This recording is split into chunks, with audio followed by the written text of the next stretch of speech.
3. Welcome to Uplift, inspiring stories to uplift the world. I am Gemma Serenity Gorokov, your host, and today we have RG Enzon, Rona Gill. I really love your name. Thank you. So, first question for you, let's rewind a little bit. Where are you from originally? Where do you live? Tell us a little bit about you. Awesome. First of all, thank you for having me here, Gemma. I'm originally born and raised from the Philippines, and then before I hit my 18th birthday, my parents decided to bring us to the United States.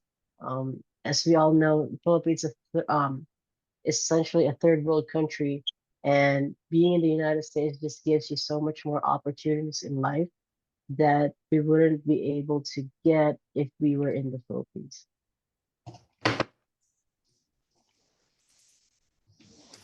Can totally imagine that. So what did you choose to become when you came to the land of opportunities?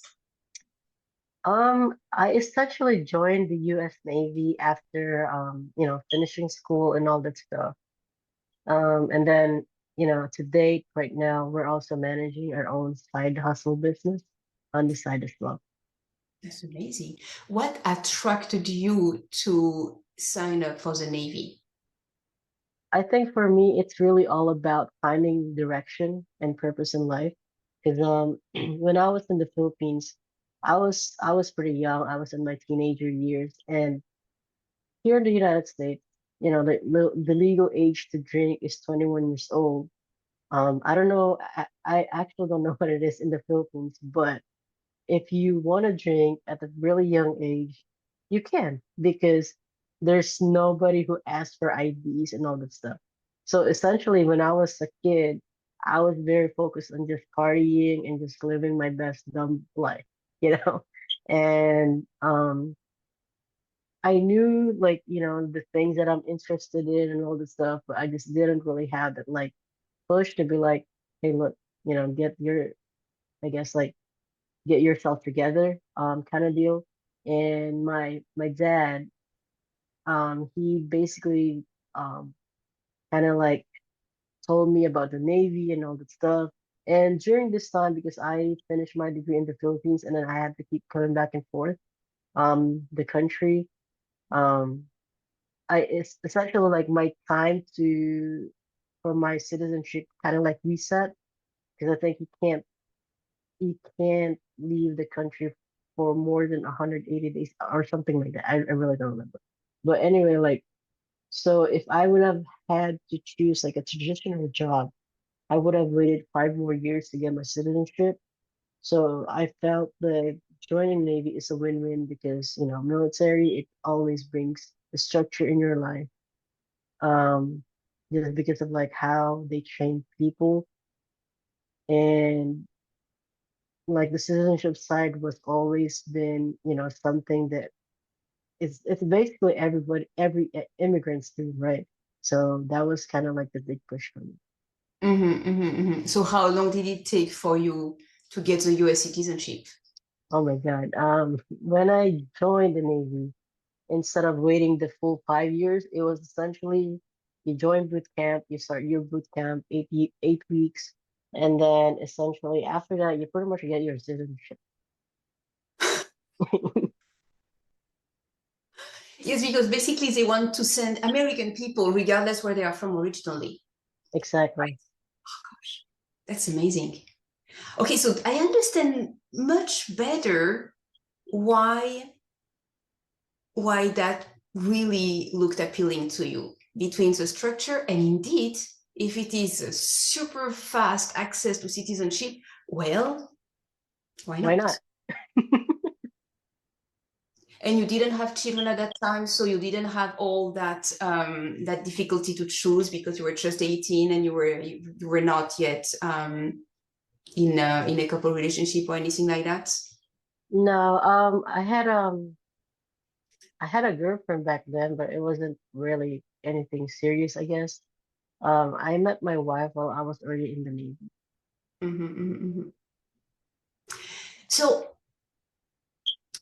if anybody is listening to you, they hear a low tone voice, and they hear you talking about of your wife. And if anybody is looking at the video of our conversation, we would potentially all agree that you are a man. However, who are you? Tell us a little bit. I mean, we are fully, completely LGBTQ open. We welcome. I'm also part of that group, and it's always interesting to discover another perspective and another person's experience. So tell us a little bit about your identity experience. Um, that's a good question to answer, I guess, because I think since childhood I've always known that I'm gay. You know, like I'm not one of those people who just discovered when as they age that they're gay. Um, and yeah, like I've always been attracted to girls, I think. Like I don't really remember a time where I was like, oh wow, that dude is hot, you know? Like I've never had that. I've always just been attracted to girls. And I think I'm very fortunate because I have parents.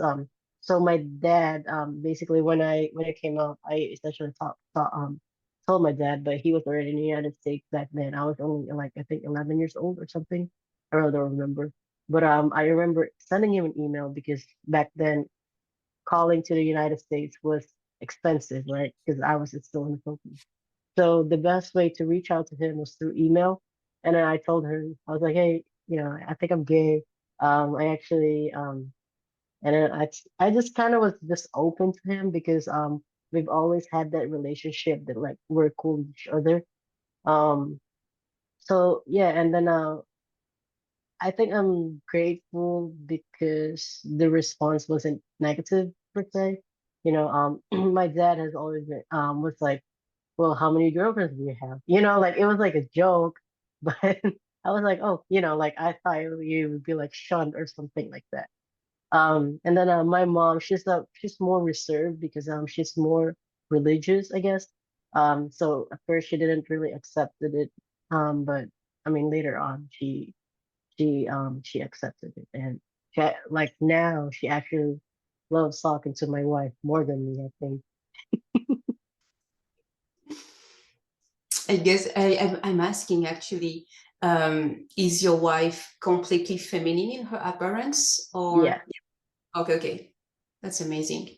So, so for you, it is absolutely clear from the get-go. Do you feel that somehow the creator just gave you the wrong body for who you are?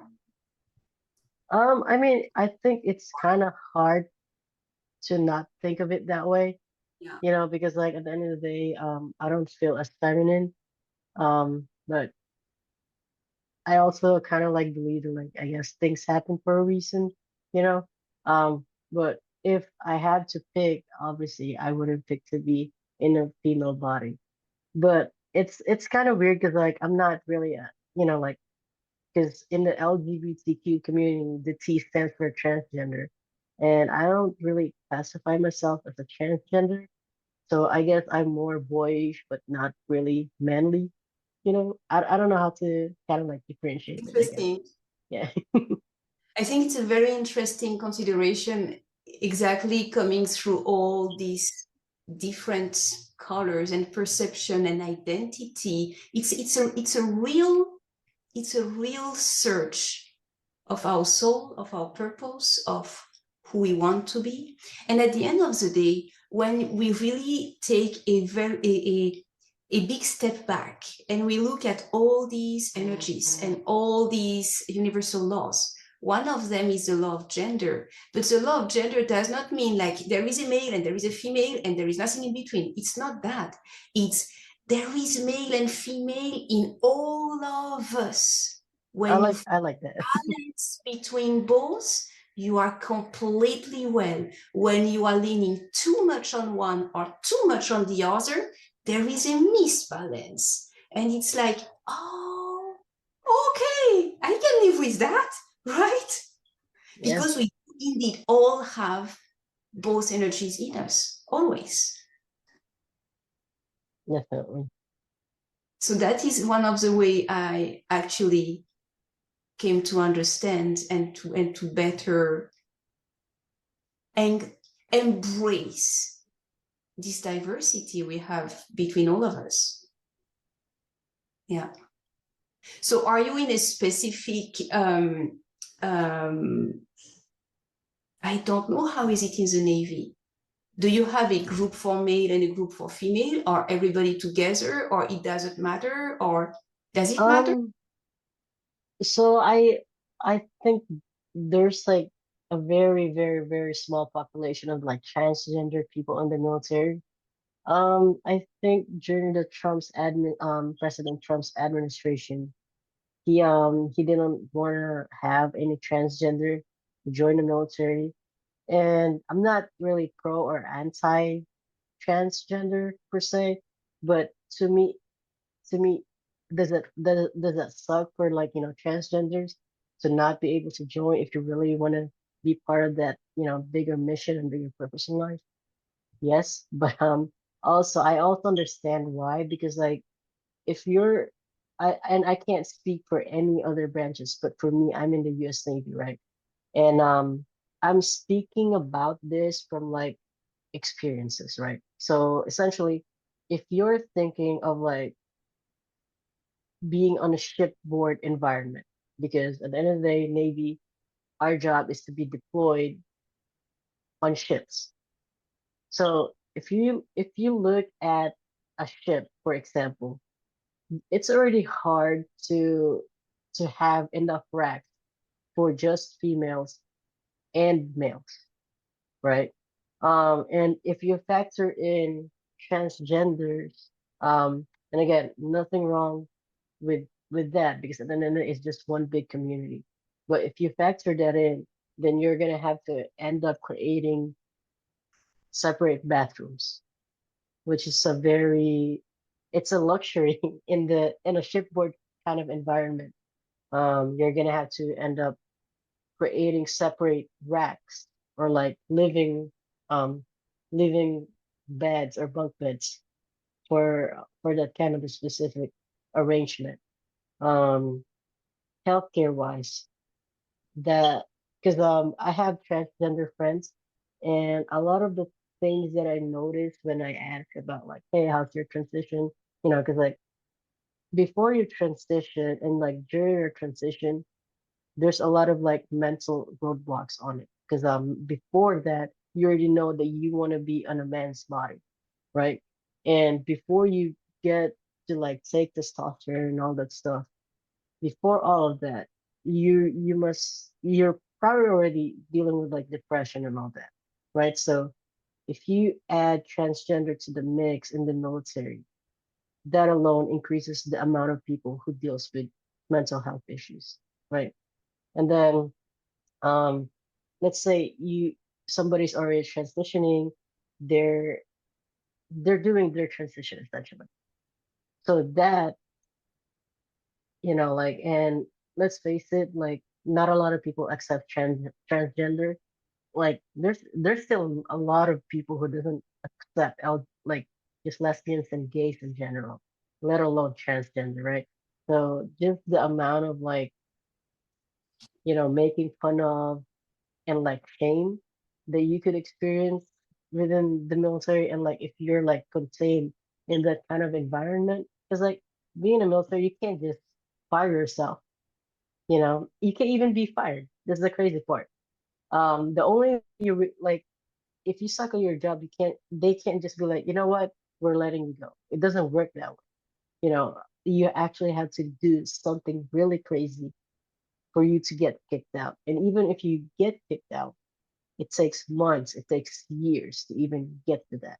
So by the time that happens, your contract probably ended. So anyway, like going back to the transgender topic, like there's just a lot of like adjustments that would have to happen if that's something that is like overly, I guess, accepted per se.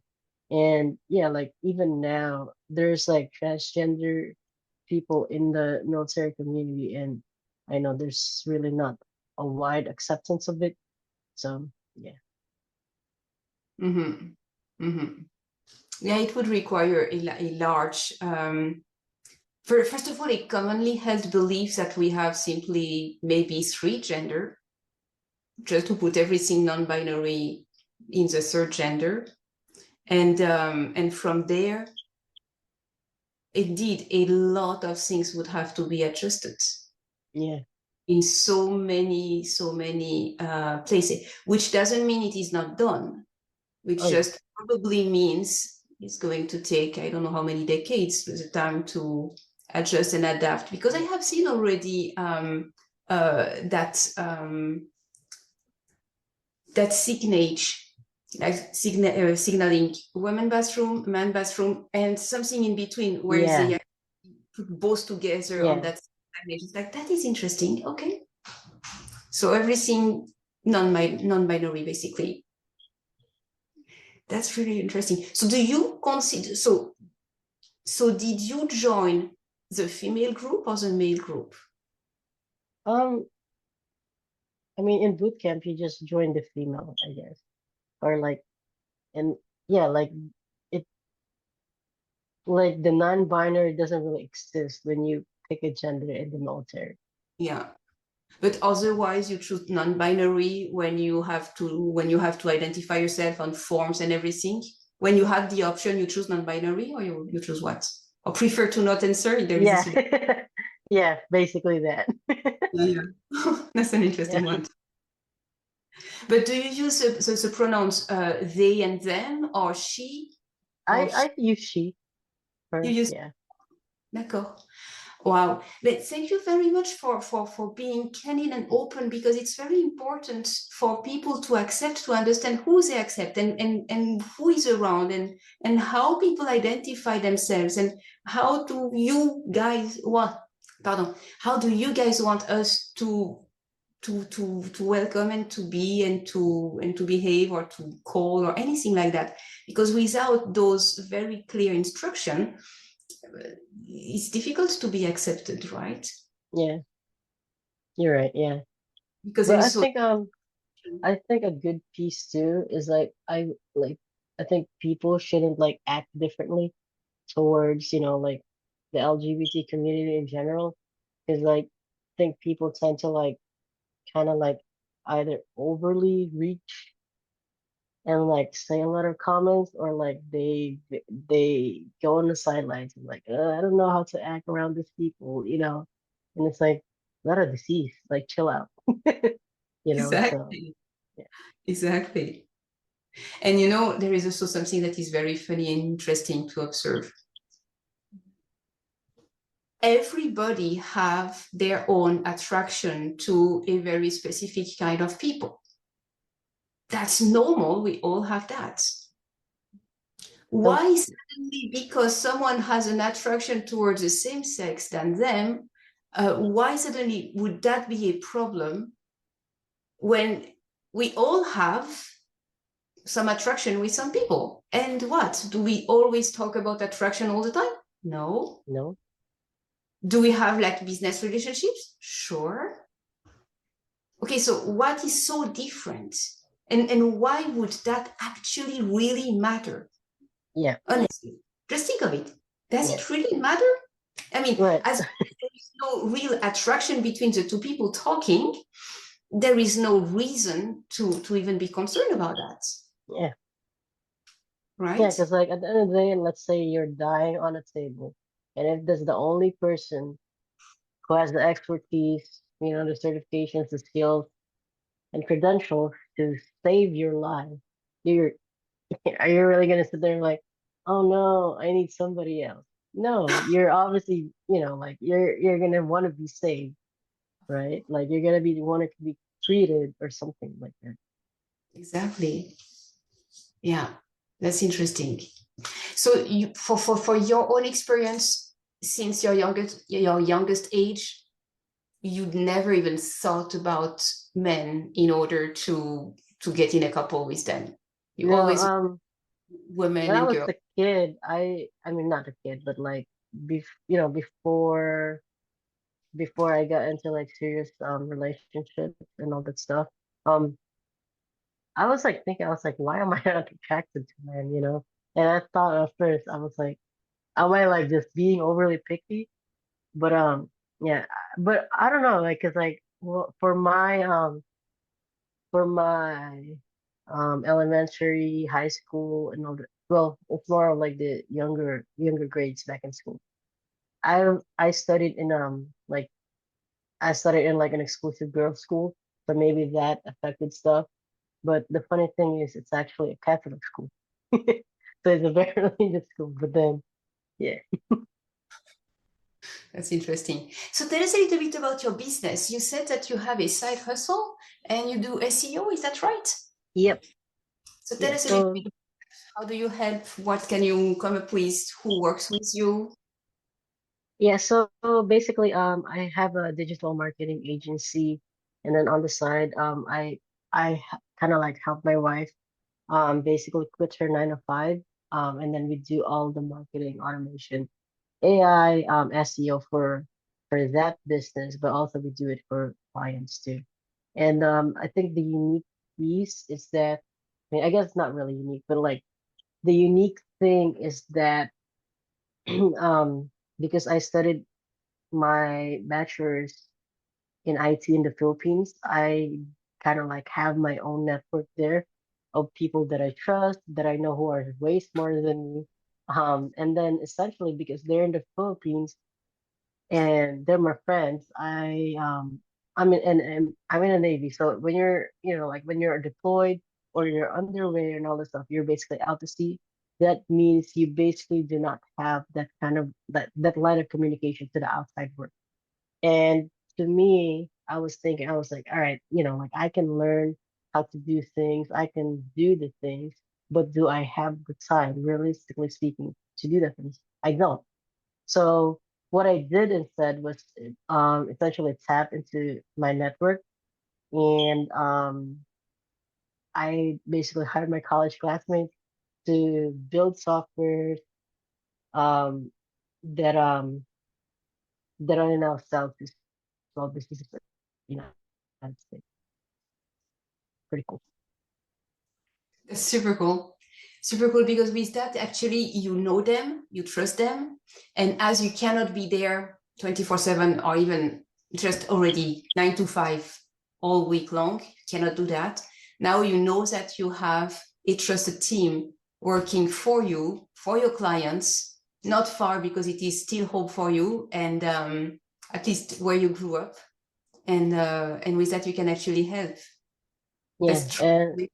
yep, and like I think the very important piece is that they're smarter than me. Because like if you're hiring people that that are that are either average or like their skill and like intellectual level is a bit lower than yours, um, that that puts you in a position where you're the constraint of your business, right? Because like at the end of the day, they're gonna look up to you to teach them, to train them. Wherein if you hire people that are more well versed, more intelligent than you, more skilled, more experienced, then you're depending on them more, and you don't have to deal with like the training and all this stuff because they already got that experience from another company, which obviously thanks to them for training them, you know. But hey, like now you get to keep that talent.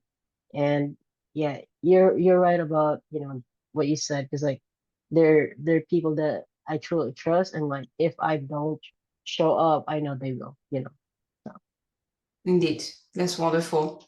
Amazing. What is a website or a reference that you can give people so that they can experience your SEO service with your team? yeah, so they just would have to go to www.enzonmedia.com, and we essentially provide a free deep dive consultation. Definitely not a pitch fest where we just sell you our products and services, but it's more about, let's say you want to see what are some improvements that we can probably like do to help you moving forward and all that stuff. We give all of that knowledge and wisdom to you all for free, because to us implementation is what where we make the money. And but giving the knowledge, everybody can give it, you know. So but to us, like, we'd rather just give you all the knowledge, because like whether you work with us or not, one, it helps my team because they get more training, they get the reps, right? And number two, you know, like between you and us, like then we build some kind of like relationship, and that's more valuable to us than just a transaction, because Mhm. relationship, it means like we can potentially work years down the line. So I'd rather have that than just, hey, I'm trying to sell this, you know. All right, that's an amazing way to go about business long-term business relationships. Thank you so much for sharing. So, Rona Gill, thank you so much, RG. Thank you so much for being with us today, for sharing your story, your immigration, your LGBTQ story as well. And knowing that you are an SEO expert on top of that, with an entire team working for you, who you know you can trust, that is really cherry on the top. Thank you so much. We look forward to continuing this conversation. Thank you, Gemma.